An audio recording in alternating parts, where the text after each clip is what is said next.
So Lukla flight എടുത്തിട്ട് നമ്മൾ trekking trail എത്തുന്നത് വരെയുള്ള കാര്യങ്ങൾ പാർട്ട് 1 വീഡിയോയിൽ പറഞ്ഞു. ഇനി ട്രെയിലിലെ എക്സ്പെൻസസ് എങ്ങനെയാണെന്ന് നോക്കാം.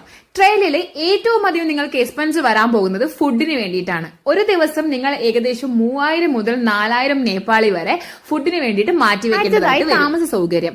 താമസത്തിന് വേണ്ടിയിട്ട് നിങ്ങൾക്ക് ഏകദേശം ഒരു ദിവസം 500 നേപ്പാളി ആയിരിക്കും ചെലവ് വരുന്നത്. അത് ഷെയർ ബേസ് ചെയ്യുകയാണെന്നുണ്ടെങ്കിൽ 280 നേപ്പാളിയിൽ ഓഫ് സീസണിൽ നിങ്ങൾക്ക് റൂം ലഭിക്കുന്നത്. അടുത്തതാണ് ട്രെക്ക് പെർമിറ്റും ട്രെക്ക് കാർഡും. ഇതിന് വേണ്ടിയിട്ട് നിങ്ങൾക്ക് വരുന്ന ചെലവ് ഏകദേശം 2200 ഇന്ത്യൻ മണി ആയിരിക്കും. ഇനിയിപ്പോ ലഗേജ് ക്യാരി ചെയ്യാനായിട്ട് നിങ്ങൾ പോർട്ടറിനെയോ അതല്ല ഗൈഡിനെയോ എടുക്കുകയാണെന്നുണ്ടെങ്കിൽ അവർക്ക് വരുന്ന ചെലവ് ഏകദേശം 20,000 രൂപയായിരിക്കും. നാംജെ ബസാർ കഴിഞ്ഞു കഴിഞ്ഞാൽ മൊബൈൽ ചാർജ് ചെയ്യുന്നതിന് നിങ്ങൾ എക്സ്ട്രാ പേയ്മെന്റ് കൊടുക്കേണ്ടി വരും.